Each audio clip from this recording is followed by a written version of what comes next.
Hello and welcome to the Spinal Nerve Podcast. My name is Dr. Brian Joves. And my name is Dr. Nicolas Karvelas. And we wanted to thank you guys for paying attention and listening. Today we have a quite fun topic, actually. Dr. Karvelas and I both have a pretty interesting interest in nutrition. I think we both have experimented with nutrition for ourselves as well as for our patients. And we wanted to kind of go over nutrition as it relates to patients living with chronic pain. And so, Dr. Karvelas, can you introduce the article that we're going to be kind of building our discussion off of, and then we'll kind of go from there?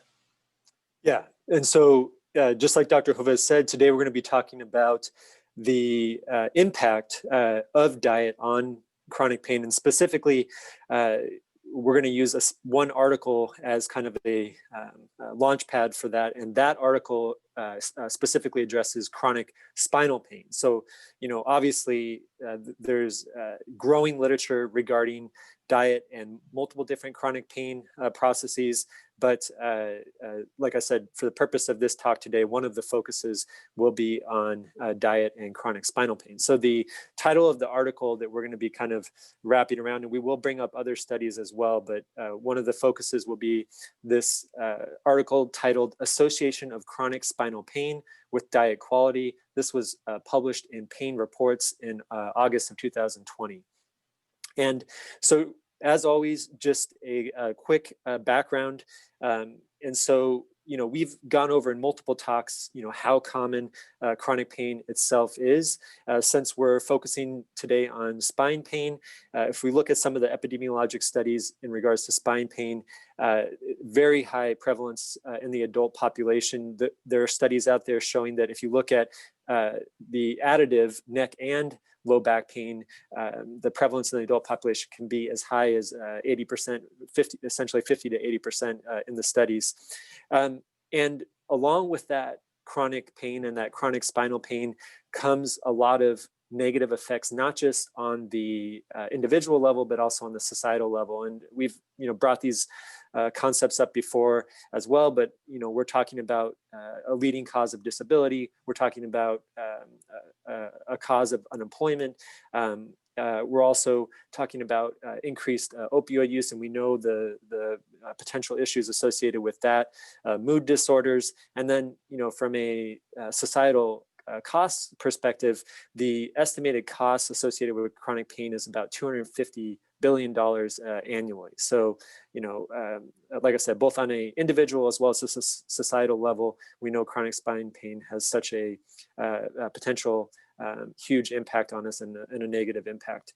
Now, when we think about the treatment options for chronic spine pain, as Dr. Joves and I have gone over, repetitively, we think about our treatment algorithm of lifestyle modifications, therapies, medical equipment, medications, procedures, surgeries, and further diagnostic workup. And I emphasize that further diagnostic workup real quickly, because I think especially with chronic spine pain, it is such a challenging disease process to treat. And part of that is once it becomes chronic, there is, like many other chronic pain processes, there is a level of central and peripheral sensitization, which then, makes it even more difficult to, optimize and fine tune that diagnosis. And that's why you will see studies, which I know Dr. Joves and I don't necessarily 100% agree with, the numbers you see in those studies where they say up to 85% of back pain will be non-specific back pain. I think once you kind of optimize your diagnostic tools, including image-guided injections to really try to pinpoint that, we can maybe decrease that number. But the bottom line is that chronic spine pain becomes very difficult to treat, even with all the medications, procedures, minimally invasive surgeries, and surgeries we have available to us. So I say all that because, we have this difficult to treat disease process that has this huge negative impact on the individual and societal level. And one of the most important things to help, treat this disease process would be diet. And the unfortunate, I think, reality is that we as healthcare providers, and I know, speaking for myself and Dr. Joves, I can get your input here as well, but when you go through medical school, that's not emphasized. And if you look at surveys out there, um, you'll see numbers like less than 5% of physicians feel like they have the training and the tools to sit down with a patient and give them advice on diet. And that's kind of a scary number, especially when you think about, as healthcare providers and as physicians, one of the most important things that we can do for a patient, especially when it comes obviously to a chronic disease process, is education and counseling. And when we're dealing with chronic disease processes, of course, medications, procedures, and the minimally invasive surgeries and surgeries can all be beneficial, but ultimately, what, and I know I've said this before, but I keep repeating because I do believe in it strongly, is what we do with our body and what we put in our bodies is so powerful and oftentimes can dwarf the potential impact of these other therapies. And obviously, from a risk benefit perspective, it doesn't even compare when we look at these other interventions, which of course at times are necessary. But the bottom line is, diet is this incredibly powerful tool that for multiple reasons we don't always have, we're not always utilizing. Yeah, and I mean, I think it's a piece of a larger puzzle about education that we're not going to dive completely into that today because I do want to be able to have time to talk about the study and talk about our interpretations of it. But there's been some recent survey data that suggests that people who live with chronic spine pain don't actually have a lot of education about the tools that are available for them, right? I mean, there was one study that was recently done by Boston Scientific, I believe, that showed that somewhere around 85 or 90% of patients, would be open to trying FDA-approved things to treat spine pain that were non-opiate, but they didn't know about them. And over 50% of people in this specific survey didn't even know about interventional options that were available to them. And so we have a significant education gap. Obviously that's the reason why we started this podcast. That's the reason why we want to talk about all of the things. And so, when we're talking about diet, I mean, I think there is an education gap for the practitioners, as well as how to communicate that to the patients. But let's not dive too deeply into that overall education gap on how we can enlighten people about the things that are available and the best ways to treat themselves. But let's kind of talk about the study. So Dr. Hay, give us a little bit more introduction. I mean, this was the NHANES data from 2015, talking about chronic spine pain. Take us a little bit further down that road. Yeah, so for this study, the specific objective was to determine the differences in diet quality. So as Dr. Joves alluded to, measured by the Healthy Eating Index score from 2015 for people with versus without spinal pain. And obviously their hypothesis, not shockingly, was that higher diet quality was going to be associated with decreased risk of having chronic spine pain. And they also hypothesized that higher consumption of macronutrients such as added sugars and higher saturated fat would be associated with an increased risk of chronic spine pain. And so essentially, in terms of the methods of this study, it was a cross-sectional study. It was an analysis of population-based data set. It ultimately included over 4,000 participants. And the results ultimately were that about 20% of these 4,000 participants that were included did have chronic spinal pain. And despite for these individuals, despite consuming similar amounts of calories compared to when you looked at the individuals with spine pain versus not without spine pain, even though they had similar amounts of calories, the individuals with chronic spinal pain had significantly poorer overall diet quality scores, even after you've adjusted for important clinical and socio-demographic variables. Still, what they found was that these lower diet quality scores were associated with an increased risk of having that chronic spinal pain. The other thing that they found was that individuals with chronic spine pain consumed significantly less fruit, whole grains, and protein, not shockingly, and that they also consumed significantly more sodium, saturated fats, and sugars. Just as a real quick aside, and I think this is, talking about the education component of this, these patients are dealing with kind of relentless symptoms, right? Severe, significant chronic back pain impacts, pretty much every aspect of a day-to-day life, including their ability to sleep. And there's a lot of, frustration and discomfort, and physical and psychological pain that comes along with that. And I think a lot of these patients, both from my clinical experience talking to them and then obviously looking at the research, they reach for certain foods that give them a temporary, honestly, analgesic effect, right? But the reality is it's a transient, it's a short-lived analgesic effect with a significant detrimental long-term effects. So, these foods that are high in saturated fats and processed foods and high in added sugars will give a temporary sense of relief or satisfaction, maybe transiently improve mood or pain, but there's a vicious cycle there where that's actually long-term drastically exacerbating the underlying pain condition.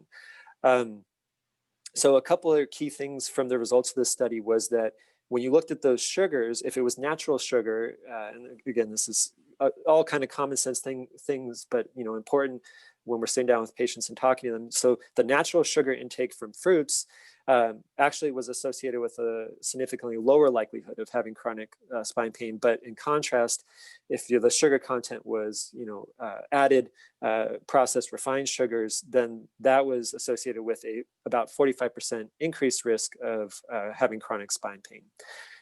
So those were the main results. Obviously, the major limitations of this study, and I think this is somewhat true for a lot of the diet and pain literature, especially when you go outside of animal model studies and we're looking at the patient populations. But some of the limitations of the study obviously was cross-sectional. And then also chronic pain was determined based on a self-assessment, subjective evaluation, not a physician exam and assessment. And then there was also no gradation or measurement of the severity of the pain. So it was just, do you have pain or not? And it was a subjective reporting of that. So definitely some limitations of the study, but I think it's a good study that adds to the growing body of evidence showing that, diet, like we talked about in the beginning, has this potentially, major impact on so many, not just in pain. Obviously, we won't get into all the things that we know about in terms of the impact on overall health, but diet does have growing evidence showing its potential either extremely positive or extremely negative impact on chronic pain. Yeah, and I think understanding how they do the dietary index and how they rate the quality of the diet, I think is interesting because there are so many different studies that look at different types of diets and give them, that have shown to be beneficial for patients. I mean, there's data on a vegan diet, there's data on, keto and paleo diets, there's data on traditional Mediterranean diets. This study had positive points given for, taking in whole grains, vegetables, fruits, protein, different types of micronutrients, such as, I'm a blank, but different fatty acids, but also for dairy, also for dairy, which I think can be kind of controversial in that fact. And it was actually rated quite highly if you look at it for dairy. And then, negative points for added sugar and saturated fats. And so it is, I think, an interesting way of looking at diet overall, because I think a lot of the things that they gave positive points for are probably still things that, if you look at the, the underbelly of the nutrition world that are being discussed as to what they actually are doing. I mean, dairy, I think, is one of the things that is extremely controversial at this point. So it's interesting, just as an aside, because the difference between groups was about 5 points on that score of the healthy diet rating, and dairy was given a 10-point scale. Right. And so, I mean, just to throw something out there that I think is a little bit different.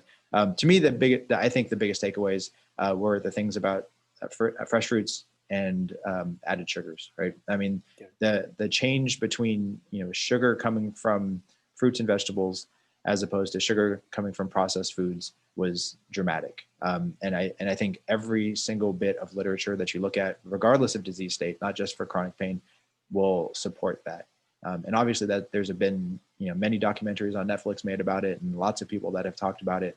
But I think that is one consistent that regardless of how you're dealing with patients, whether it's pain patients or cardiac patients or diabetes patients or whatever, that is one thing that I think all of the literature supports wholeheartedly, is that added sugars, processed sugars, consistently lead to worse outcomes for chronic disease states. And I think for me, that was actually probably the best takeaway from this particular study, just because of those other kind of nuances that we discussed. Yeah, no, yeah, absolutely. And real quickly to wrap up, based on this article as well as some other articles, which we'll include in the show notes, I kind of created and of course, obviously this is such a complex and important, topic that, really requires, sorry, lights went out 1 second. Here we go. Motion sensor lights, but, requires, courses and, ongoing study. And I know that for myself, like this is something that I want to continue to increase my knowledge regarding. So like I said, this is just kind of based on this study as well as other literature that I reviewed, but I just wanted to kind of real briefly maybe summarize some dietary changes we could emphasize to patients and some of the research backing that up. So, when we sit down with the patient, some of the biggest things are, we're talking about diet and chronic pain, just simply bringing up first the concept of weight optimization, because, if you look at the studies out there, sure, we know we've talked about before mechanical load on joints, right? If you think about the knee, we know that for every pound, there's 3 to 6 times that force going through the knee joint, which obviously is going to increase stress in the knee joint, increase pain, and potentially increase degeneration moving forward. But also, separate from that, we know that when we have increased obesity, that when we look at studies, and this is shown over and over again in different studies, but there's increased inflammatory markers, including CRP, that then are associated with worsening pain states. And also, interestingly enough, so even in non-weight bearing joints, what we find is increased levels of adipokines that obviously are so increased levels because of the increased obesity are then going and can be found in the synovial fluid. So, for example, there's a study looking at shoulder arthritis, and what they found was that and this study was titled "Obesity-Related Adipokines Predict Reported Shoulder Pain," published in 2015. And essentially, it found increased obesity led to increased levels of synovial fluid leptin and adiponectin levels, and that obviously was associated with worsening shoulder pain. So the bottom line being that this level of obesity leads to this overall increased inflammation, and even mediators that would increase inflammation found within the joints themselves. So weight optimization is one thing to talk about right off the bat. And then low glycemic index, because there's multiple studies showing that a low glycemic index is going to be anti-inflammatory and help improve pain states. Increased fiber. So again, multiple studies showing that optimization of fiber is going to decrease inflammation, and actually there's studies showing that it can have a positive impact on joint pain as well.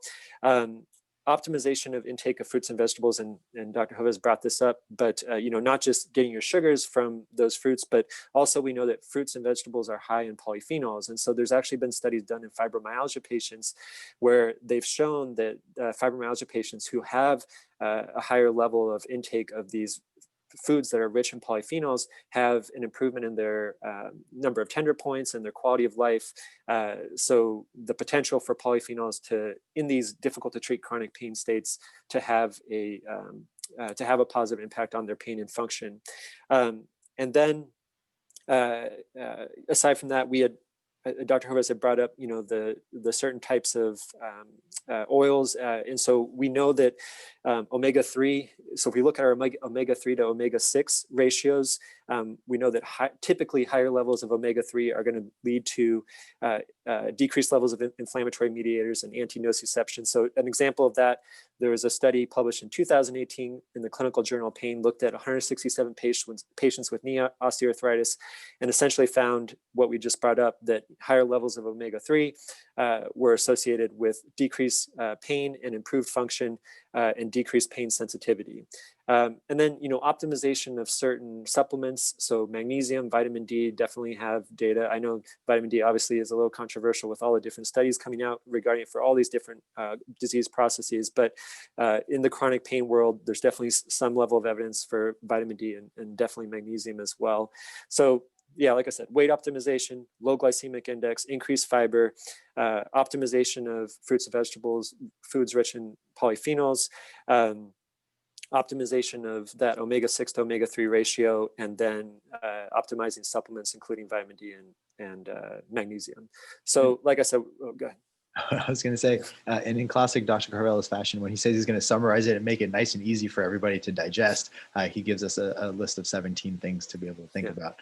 The one thing I will add to that, or kind of parlay off of that, is our patients, as we've talked about, require small changes, right? Whether that's introducing activity or changing medications or introducing these dietary constraints. And so big picture, obviously, these are phenomenal goals for an overall regimen, right? And I think one of the things that has been shown in the literature is that introducing them slowly over time is the most successful way of being able to help our patients to achieve that.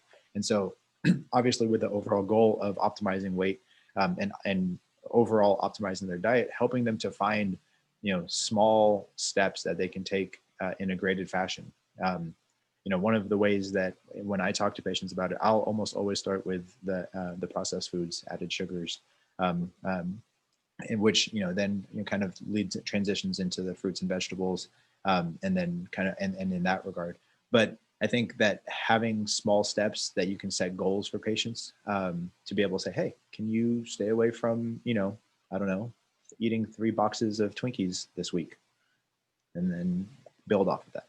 Positive reinforcement by small steps that they can hopefully obtain. Yeah, no, absolutely. And I think, as Dr. Joves and I talk about this, trust us, with our clinics and how busy they are. These are kind of, ideally what we would like to do for our patients. I know for a lot of our listeners, we all understand that time constraints and also the reality of the fact that currently our medical system is so patient satisfaction driven. And not to get too much into this, because I know we want to wrap up here, but it's difficult when you have a patient in significant pain and you're trying to sit there and talk about diet. It's the amount of time we have to take care of these patients, and they're going to be much more satisfied with just a prescription. And that's easier for us to do too. We understand all these barriers and difficulties. I think we just wanted to bring up this topic because, like Dr. Joves said, starting to take steps into implementing this more and gradually, and it is a process, but, initiating that process and working on that process moving forward. And I know that I need to optimize that in my practice, and I'll continue to work on that. So are you saying that when you talk about diet to patients, it doesn't lead to significantly higher score outcomes or patient satisfaction scores? No, usually, yeah. I just bring that up because that is a reality that we all, as providers, we all deal with, and we understand that. But we appreciate you guys listening. I have actually seen that on one review where they're like, "I wanted to talk about my pain, and Dr. Karvelas only wanted to talk about vegetables." I wouldn't be surprised. That wasn't. Oh, actually, that wasn't on a review, but that'd be hilarious if it was. Yeah. All right, Dr. K, any closing remarks or thoughts? Nope, that's it. Thank you guys. Have a good rest of the week. All right, guys, stay tuned for those legal disclaimers.